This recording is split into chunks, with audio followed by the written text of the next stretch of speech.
Assalamu alaikum wa rahmatullahi wa barakatuhu. Inshallah, we will be starting the next part of this course, Sharia Intelligence, and we will be looking at the maqasid al-Sharia, the higher intents, the objectives, the goals, the aims, the purposes of the Islamic way of life based on the Quran and the Sunnah of the Prophet Muhammad, peace be upon him. The subject of maqasid Sharia looks at the end in mind. It looks at the destination. We will look at how the maqasid serves as a compass in the ensuring that ijtihad and juristic reasoning reaches the destination intended by the Quran and Sunnah. So we will be looking at how scholars in their juristic reasoning, in the application of usulul fiqh, made sure that as much as is humanly possible, they reached conclusions that were respectful of the letter of the law and definitely also the spirit of the law. We will look at what exactly this subject is all about, how the terms were classified, how they were understood, how they were defined, the authority of the various maqasid, the objectives of Sharia, the evidence, the level of certainty around these, some of which we've touched briefly. We'll look at the criteria, the conditions for the validity of describing something as a maqasid of Sharia.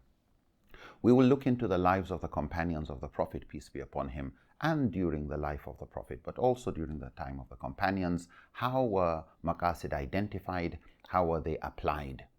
We will look at how jurists, going back to the examples of the Prophet and the companions, understood the maqasid when it applied to both ibadah and mu'amalat. In acts of worship, how did they understand the objectives of these acts of worship? In mu'amalat, how did they understand these and how did that affect their fatwa? We will see how the general discussion on maqasid Sharia really focused more on mu'amalat, interpersonal transactions, and we'll try and share some examples of this. We will look at various methods used by scholars to try and measure the extent to which communities have been able to realize the maqasid of Sharia. We will look at the question of why when it comes to Sharia. This is the concern of maqasid. Why this? Why that? And the levels of why, from the levels of the laws, because when you say why this, somebody would usually come with a law. To why the law, we look at the evidence. To why this evidence, we look at the benefit, the values, and ultimately the will of Allah, as has been understood. We will look at the views scholars have had on the subject of maqasid, classical scholars, contemporary scholars, the way they endorse the subject of maqasid, and how they understood this subject's relationship with the whole teachings of Islam.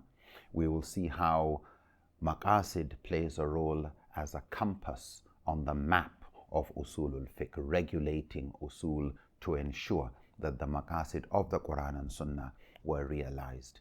They are concerned for consequences, they are concerned for overriding benefit or harm, and how they applied the safety net principles, saddu zariya, fatu zariya, istihsan, maslaha, how those were used in dealing with challenges of various degrees of necessity, how rukhsa or rukhas, concessions, were structured to be appropriate to various degrees of hardship or various levels of severity, of difficulties. We will look at how scholars try to respond to reality with justice, with compassion. We will look at the tools, therefore, for realizing these maqasid found in usulul fiqh, such as maslaha, saddu zariya, istihsan, etc., how these were used to protect the objectives, the purpose, the spirit of the Quran and Sunnah. We will also look at the differing opinions among scholars and how they try to reconcile these. Some of these we have touched. We will go a bit deeper, looking at the differences of opinion, but really more interested in what to do when scholars differ. There's the issue to do with, are you going with the opinion of the majority? Are you going with the opinion of your school, with the specialist, with leadership? Would you go with the opinion that your conscience is more comfortable meeting Allah with? What to do? And we look at the variety of options for various contexts and various levels of scholarship when it comes to what to do when scholars differ.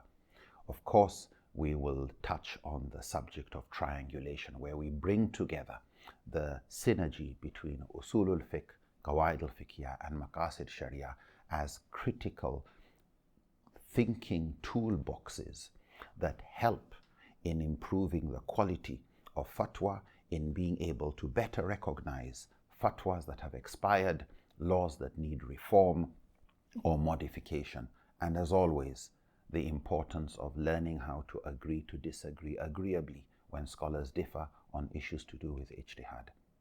Inshallah, I hope we will see in the subsequent episodes, and may Allah guide and bless this effort for all of us. Assalamu alaikum wa rahmatullahi ta'ala wa barakatuh.